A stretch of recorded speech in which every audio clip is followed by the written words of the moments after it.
Hello friends, welcome back to filmy professor.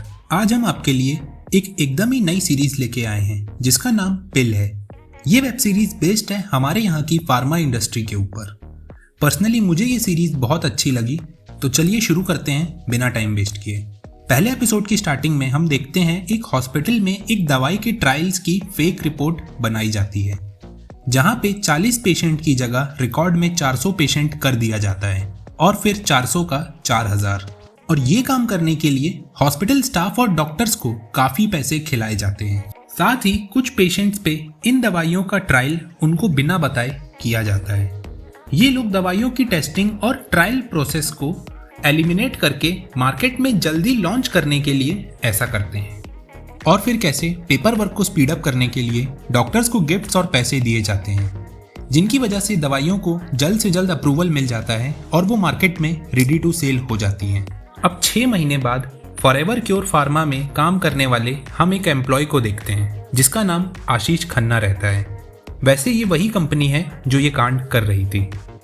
आशीष उस company में नया ज्वाइन हुआ होता है। वो फॉरएवर क्योर के नए डायबिटिक ड्रग्स की ट्रायल रिपोर्ट्स को चेक कर रहा होता है। वहाँ पे उसको पता चलता है कि इस दवाई के जितने भी ट्रायल्स कंडक्ट हुए हैं वो सब फेक हैं। वो अपनी टीम के एक आदमी को बुलाता है और इसके बारे में पूछता है, पर वो आदमी उसके कोई भी सवाल का जवाब नहीं दे पाता। अगले सीन में हम गुरसिमरत नाम की एक लड़की को देखते हैं जो कि एक मेडिसिन इंस्पेक्टर रहती है। वो अपनी टीम के साथ फॉरएवर क्योर फार्मा की एक फैक्ट्री पे इंस्पेक्शन के लिए आती है। कंपनी वालों को इंस्पेक्शन की कोई जानकारी नहीं रहती, तो पहले तो वो उसकी टीम को रोकने की कोशिश करते हैं, पर गुरसिमरत उनको साइड करके अपना इंस्पेक्शन शुरू करती है। तभी एक आदमी एक फाइल लेके वहां से जा रहा होता है। गुरसिमरत को उस पर डाउट होता है, वो उसको रुकने को बोलती है। तभी वो आदमी फाइल लेकर भागने लगता है। वो उसका पीछा करती है, पर वो आदमी उस फाइल को फैक्ट्री के बाहर नाले में फेंक देता है। गुरसिमरत को जब फाइल नहीं मिलती तो वो सीसीटीवी चेक करने के लिए जाती है। तब वो लोग उसको बताते हैं कि सीसीटीवी कैमरा पिछले 2 दिन से खराब है। ये देखकर गुरसिमरत इंस्पेक्शन कैंसिल कर देती है और वहां से चली जाती है। अगले सीन में हम डॉक्टर प्रकाश को देखते हैं जो कि एक गवर्नमेंट ऑफिसर रहते हैं। वो अपनी बीवी और बेटे के साथ अपने सीनियर डॉक्टर बासु की रिटायरमेंट पार्टी पे जा रहे होते हैं। तभी उनको रास्ते में एक कॉल आता है और उनको पता चलता है कि उनका प्रमोशन और ट्रांसफर दोनों हो गया है मेडिसिन अथॉरिटी ऑफ इंडिया के नॉर्थ जोन गाजियाबाद में। उनको वहां मंडे को ही ज्वाइन करना है। वो ये बात जैसे ही अपनी बीवी को बताता है, तब वो उससे पूछती है, अब तो आपको सैलरी बढ़ा कर मिलेगी ना? डॉक्टर प्रकाश इस बात का कोई जवाब नहीं देते। पार्टी में वो अपने सीनियर डॉक्टर बासुदेव को ये बात बताते हैं। ये सुन के वो बहुत खुश होते हैं और उसको कॉन्ग्रेट्स करते हैं। वहीं आशीष रात तक अपने ऑफिस में बैठकर दवाइयों के ट्रायल्स जितने भी पेशेंट्स पे हुए थे उन सब की रिपोर्ट्स निकालता है और चेक करता है। अगले दिन हम फॉरएवर क्योर फार्मा के एमडी ब्रह्मा गिल को देखते हैं। वो अपनी कोर टीम के साथ एक मीटिंग करते हैं, जहां वो पहले बताते हैं कि उनका न्यू डायबिटिक ड्रग लॉन्च के लिए तैयार है, और साथ ही वो सबको बताते हैं कि उन्होंने डॉक्टर ब्रह्मा को हायर किया है। जी हाँ, डॉक्टर ब्रह्मा अब फॉरएवर क्योर फार्मा के साथ काम कर रहे हैं अपने रिटायरमेंट के बाद। ब्रह्मा डॉक्टर बासु से मीटिंग के बाद कुछ बात कर रहा होता है। तभी वहां आशीष उसके पास आता है और उसको डायबिटिक ड्रग के ट्रायल्स में हुई गड़बड़ के बारे में बताता है। ब्रह्मा उसको इग्नोर कर देता है और जाने के लिए बोलता है। वहीं इनकी कॉम्पिटिटर दूसरी फार्मा कंपनीज भी अपने डायबिटिक ड्रग के लॉन्च की प्लानिंग कर रहे होते हैं। अगले सीन में हम ब्रह्मा के बेटे को देखते हैं। उसके पास एक आदमी आता है और उसकी गुड़गांव वाली फैक्ट्री में हुई मेडिसिन अथॉरिटी ऑफ इंडिया की रेड के बारे में बताता है। वो बताता है कि अचानक रेड पड़ने से हमारे एक आदमी ने डॉक्सीसाइक्लिन की फाइल नाले में फेंक दी। ये नाम सुन के उसके बेटे के फेस के एक्सप्रेशन चेंज हो जाते हैं। इसका मतलब ये फाइल काफी सेंसिटिव है। और फिर हम उस फाइल को देखते हैं जो कि नाले से बहते हुए कचड़ा गाड़ी और फिर डंप यार्ड में पहुंच जाती है। अगले सीन में हम डॉक्टर प्रकाश को देखते हैं। वो गाजियाबाद में मेडिसिन अथॉरिटी ऑफ इंडिया का ऑफिस ज्वाइन कर लेते हैं। वहां पे उनको गुरसिमरत के इंस्पेक्शन के बारे में पता चलता है जो कि उसने कैंसिल कर दिया था। वो उससे इसका रीजन पूछने चाहते हैं, पर उस दिन वो लीव पर होती है। वहीं हम नूर नाम के एक जर्नलिस्ट को देखते हैं जो कि सेलिब्रिटीज की फोटोज ले रहा होता है और उन फोटोज को क्लिक करने के बाद वो अपने बॉस के पास जाता है। जब उसका बॉस उन फोटोज को देखता है तो उस पर भड़क जाता है क्योंकि उस फोटो में एक भी सेलिब्रिटी नहीं दिख रहा था।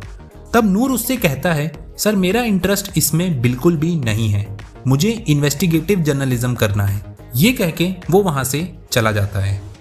और फिर नूर जब डंप यार्ड के पास मूत रहा होता है तब उसको वही डॉक्सीसाइक्लिन की फाइल मिल जाती है। सेकंड एपिसोड की स्टार्टिंग में हम नूर को देखते हैं जो कि वही फाइल लेके एक डॉक्टर के पास जाता है। वो डॉक्टर जैसे ही उस फाइल को देखता है उसका फेस का रिएक्शन चेंज हो जाता है। वो उसको उस फाइल के बारे में कुछ नहीं बताता। अगले सीन में हम डॉक्टर प्रकाश को देखते हैं। वो गुरसिमरत को बुलाते हैं और उनसे पूछते हैं कि आपने इंस्पेक्शन कैंसिल क्यों किया था। तब वो उसको फॉरएवर क्योर फार्मा में हुई सारी बातें बताती है। तब वो एक साथ डिसाइड करते हैं कि वो इस प्रॉब्लम को सॉल्व करेंगे। वहीं नूर उस फाइल को लेकर एक और डॉक्टर के पास जाता है। डॉक्टर जैसे ही उस फाइल को देखता है वो नूर को कुछ पैसे ऑफर करता है और उससे कहता है तुम ये फाइल यहीं पर छोड़ दो। तब नूर को कुछ गड़बड़ लगती है और वो उसके ऑफर को रिजेक्ट करके फाइल को अपने साथ ले जाता है। वो डॉक्टर उस फाइल के बारे में फॉरएवर क्योर फार्मा वालों को भी बता देता है। उसी दिन फॉरएवर क्योर फार्मा मीडिया को बुलाकर अपने नए डायबिटिक ड्रग को मार्केट में लॉन्च करती है। वहीं नूर उस फाइल को लेकर एक और डॉक्टर के पास जाता है। तब वो डॉक्टर उसको बताते हैं कि ये एक फेल एंटीबायोटिक की फाइल है। हमारी तरह नूर को भी कुछ समझ नहीं आता। तब वो डॉक्टर से बोलता है कि सर मुझे आसान भाषा में समझाइए। तब डॉक्टर उसको बताते हैं कि गवर्नमेंट ने दवाइयां बनाने के लिए कुछ स्टैंडर्ड्स को फिक्स किया है और ये दवाई उन सभी स्टैंडर्ड्स को पास नहीं कर पाई है। इसका मतलब ये दवाई बेअसर होने के साथ साथ नुकसानदायक भी है। ये सुन के नूर हिल जाता है क्योंकि वो भी अपनी मम्मी को यही दवाई खिला रहा था और फिर उनका इंतकाल हो जाता है। वो डॉक्टर से पूछता है अब मैं इस फाइल का क्या करूं। तब डॉक्टर उसको मेडिसिन अथॉरिटी ऑफ इंडिया के बारे में बताता है। वो कहते हैं कि तुम यहाँ जाके अपनी कंप्लेन कर सकते हो। ये एक गवर्नमेंट बॉडी है जो कि दवाइयों को अप्रूव करती है। वो लोग इस पर एक्शन जरूर लेंगे। नूर डॉक्टर की बात मान के मेडिकल अथॉरिटी ऑफ इंडिया के ऑफिस में जाता है। वो वहाँ नीलिमा नाम की एक ऑफिसर से मिलता है और उनको फाइल दिखा के सारी बातें बताता है। तब वो ऑफिसर उससे कहती हैं ये फाइल रिजेक्टेड बैच की है, इसका मतलब ये बैच मार्केट में कभी नहीं आया। वो नूर को एक और फाइल दिखाती हैं जिसमें उसी दवाई को अप्रूवल मिला हुआ है। नूर उनकी बात पर भरोसा कर लेता है और वहां से जाने लगता है। तब नीलिमा उसको वो फाइल वहीं पर छोड़कर जाने को बोलती है। ये सुन के नूर को डाउट होता है और वो फाइल को अपने साथ ले जाता है। नूर के जाते ही नीलिमा के पास डॉक्टर प्रकाश का कॉल आता है। वो उसको फॉरएवर क्योर फार्मा पे एक इंस्पेक्शन ऑर्डर करने की रिक्वेस्ट करते हैं पर नीलिमा उनको मना कर देती है और बात को घुमा देती है।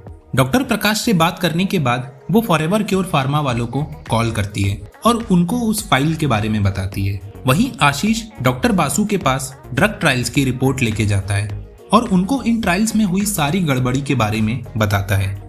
वो उस फाइल को उनको दे देता है। आशीष से मिलने के बाद डॉक्टर बासु ब्रह्मा के चेंबर में जाते हैं जहां हम देखते हैं कि फॉरएवर क्योर फार्मा एक जर्मन कंपनी के साथ मर्जर कर रहा है और उस मर्जर की ही मीटिंग वहां पे चल रही है। मीटिंग के बाद बासु ब्रह्मा को आशीष की बनाई हुई रिपोर्ट दिखाता है और उसको सारा मैटर बताता है। ब्रह्मा का रिएक्शन देख के ऐसा लगता है कि उसको इन सब के बारे में ऑलरेडी पता था। वो उस रिपोर्ट को डिस्ट्रॉय कर देता है। अब क्योंकि इस फाइल के चक्कर में बड़े बड़े लोग इन्वॉल्व हो गए थे, ब्रह्मा का बेटा उस फाइल को कैसे भी करके लाने के लिए बोलता है। वहीं अगले सीन में हम नूर को देखते हैं जो कि अपने बॉस के पास वो फाइल लेके जाता है और उसको उस फाइल के बारे में अपने पेपर में छापने को बोलता है पर उसका बॉस उसकी बात नहीं मानता। नूर रात को जब अपने घर जाने के लिए निकलता है तभी उसके ऑफिस के बाहर कुछ लोग उसको बहुत मारते हैं और उससे वो फाइल छीन लेते हैं।